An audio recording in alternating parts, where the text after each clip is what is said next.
Hello, this is April or May from Antler Alchemy, and I wanted to share with you today how to prepare cacao. And I'm really excited about this because I spoke about how much I love cacao and how it really brought me to a heart-opening experience and brought my world into the place that it is now. And so I really wanted to share with you how to make cacao because I had shared one of my favorite places to actually purchase cacao is from the Arhuacho tribe in the Sierra Nevadas in Colombia, where I have visited, and they make this beautiful cacao that I really enjoy. Cacao comes mostly from like Guatemala and other warm places, Central America. And this is right off the mountains that are right off of the Caribbean. And so, beautiful space. So today I'm gonna share with you how to make ceremonial cacao in a simple way. I'm not gonna like show you the simple ways, I'm gonna show you my way, and I'm gonna guide you on kind of the simple ways as well. So one thing that I love is to make a decoction beforehand out of tea. I have a root blend that I really enjoy using that's very superfood.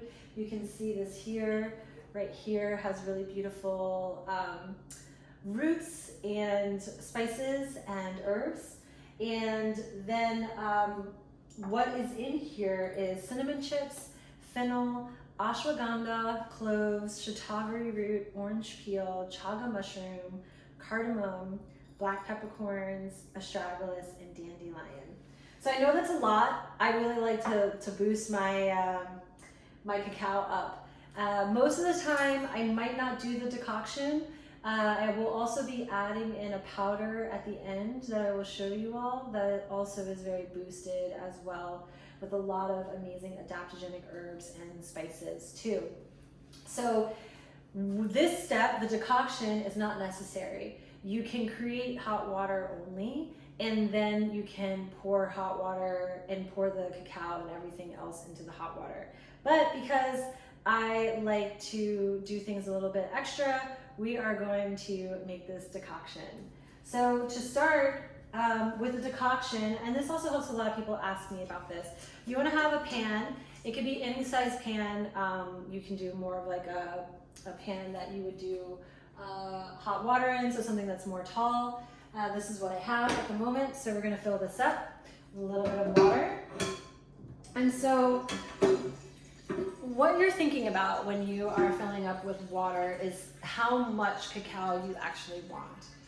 And then the thing with decoctions is that a little bit of the water will always be boiled off. And so you want to remember that in the size of water. You can always add more at the end, more water at the end if you want to, like add hot water to thin it out a little bit, but I personally like a really rich concoction. So here we have the water here. It might not look like much, but you have to remember that this pan is more flat than tall, so you want to take that into account as well. And we're going to turn on the burner. I'm going to turn it on to high just to get it started. And then you take the roots and you're going to place them in with the water at a room temperature or cool before it gets boiled. And then you want to put a top on. So you're going to put the top on so that all of the volatile oils and everything can trap itself within the decoction. It's very important because in some herbs, roots and everything, they have a lot of volatile oils, and what that means is there's a scent, and those volatile oils have medicine in them. And so you want them to get captured into the water, and they also create flavor. So like the cardamom has high in volatile oils, the cloves are very high in volatile oils as well, and you know this because they have a very strong scent. They're very strong herbs in general, so you don't use much. So while that's getting prepared and getting up to a boil, one of the things I want to share with you is what cacao looks like. So here are cacao nibs. And cacao nibs, this is the chocolate part of the inside of the cacao after it's been roasted. So these have all been roasted and broken open. And so these cacao nibs, which are really good, they're very bitter. but you grind those together, and that's what becomes the ceremonial cacao. So a lot of the times, this one's a little bit different because this ceremonial cacao comes already pre-grounded, but not as a paste, where sometimes you might find them as a paste. Other times you might find it in the store in powder, and that's just as well, if that's all you're able to get your hands on.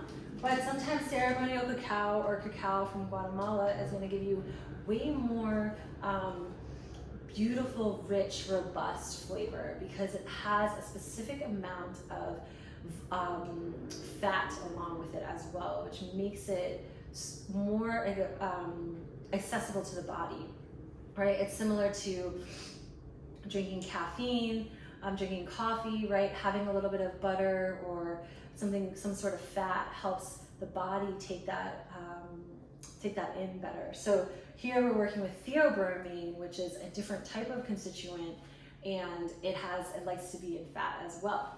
And so on top of that, I also am going to be using raw coconut butter, which is going to add fat to the mixture. And then I said I was going to have the powder as well. So just to share with you what I put in my own personal powder that I create, I make this blend. It's maca, cinnamon, marshmallow root, and cardamom, chaga mushroom, lion's mane, and reishi. So it has a little bit of an overlap from the roots, but like I said, I don't always use the decoction first. Sometimes I only make hot water and then add the powder in at top. So while that's still boiling, it's starting to get some steam and going. One of the things that I love to do for creating a ceremonial space for my cacao is to be able to set the intention. So before I started this video, I pulled a card for everyone, the Outlaw. And so the Outlaw is a card around, really accepting yourself as different and not getting caught up too much in trying to be different, but allowing yourself to be who you are, to really go forward in that and not to be afraid that you're going to be somehow excommunicated from the world. Because it's part of our survival instinct, to want to conform to the tribe. Because before, if you had gotten kicked out of a tribe, that could be your end of your life, your death, because we needed each other to survive. However, now, right, we are a little bit less dependent on cultural, fitting in 100%.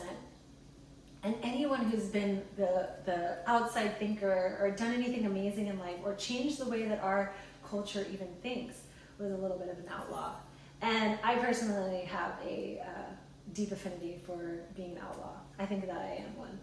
So here we have the water starting to boil. You can see that, right? Nice and steam. And so what I like to do at this time is when it's boiling is I turn it down a little bit so that it can get to a slow simmer. Because with decoctions, what you're wanting is you're wanting them to take a little while, to have the roots to really blend in. And it really helps saturate the water with the roots. So this is why roots, seeds, and barks really enjoy being decocted rather than only just made into a regular tea. It helps concentrate their constituents and their healing properties in the water. So that's looking good. And we're going to allow that to keep going for about 15-20 minutes, and then we'll be back. Okay, welcome back. So it's been steeping for a little bit. I turn it off, and at this point you can let it steep for a little bit longer, for 15-20 minutes. You can allow this decoction to go as long as you like. But for the sake of video, right, we're going to strain this out first and then add it back to the pot since I only have one pot here. So one of the things around herbal preparations is try not to get hung up on having all these tools and all these things. It does not matter. What matters is if it tastes good and if you have the herbs. So, we've got one pot here, that's what we do. So just to show you, not gonna let out too much steam yet. And so here, I don't have a strainer, so I'm just gonna use the lid and pour the water into a mason jar.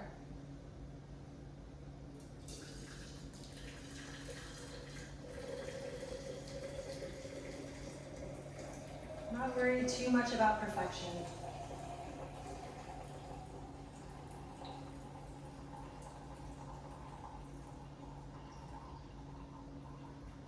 Oh my gosh, this is so beautiful, the color.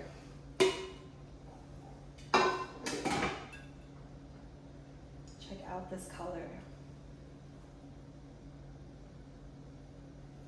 It smells so good as well. Okay, now we're going to empty this out. So I would empty out all my herbs into something that you can use to compost later. Or if you want to, you can just add these directly to your yard or to a tree. And that's a great way to compost as well. You don't need to worry too much about composting when you have herbs, right? You can just put them straight out into the earth and give gratitude and thanks for them. So now we put this back onto the stove. We're gonna keep the heat at a really low heat now. We're gonna pour back the mixture.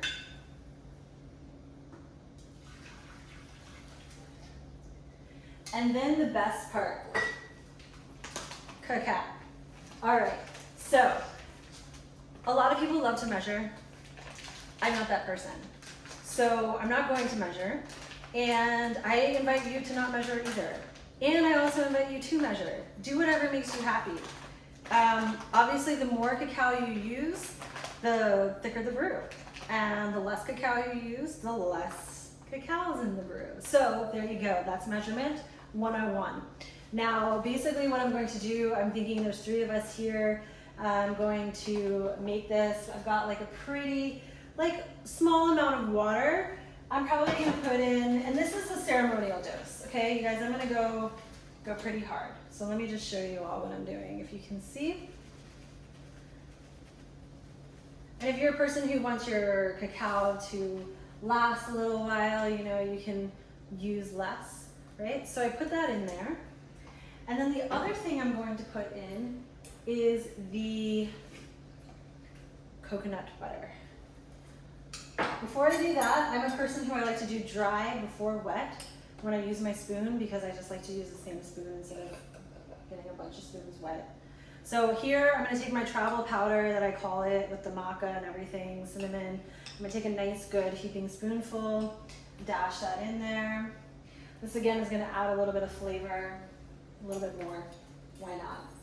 And then the next thing we're going to do, which is my favorite, is to add the raw coconut butter. So what raw coconut butter does, again, it adds a little bit of fat, and this stuff is pretty sweet, so it adds a little bit of sweetness. And so that makes it a vegan sweetener. You can add a little bit of agave even after this, or you can add in honey if you are like me sometimes and you enjoy being a vegan. I don't know if you guys have heard of that one before, but sometimes I'm a vegan. But basically I take like a really good spoonful, and it says like to taste, right? And the other thing that you want to remember, and I'm gonna just use my spoon because it's hot and stir it in there just to get it off the spoon, just to start. And one of the things that you want to remember is that each time you make cacao is an opportunity for you to experiment. So allow yourself the opportunity and chance to experiment. And don't allow yourself to just try to feel like you have to do the same thing every time. I never do it the same way every time. So now I have a whisk. You guys are gonna love this whisk. Bing! Perfect size. I'm gonna whisk it around and do some agitation. So basically what you're trying to do is you're trying to mix it all up together and get it nice and agitated. Here you can use one of those awesome like little electric hand blenders. You can use immersion blender if you want to have like a lot that you're baking. You can actually use a real blender. You can use, like sometimes I have a hydro flask, a Stanley, and I'll pour all the ingredients in there and then I shake it up really vigorously. But the point is to get it all mixed together and to get a little bit of froth in it. So I'm gonna do that in a moment, for a moment here, and take it off video so you don't hear me going like this, and then I'll be back again. All right, I did some whisking and it's looking really beautiful, nice and thick and creamy. And so I have these really cute glasses I'm gonna pour it into, so I don't mess up. I'm gonna pour this into a measuring cup first.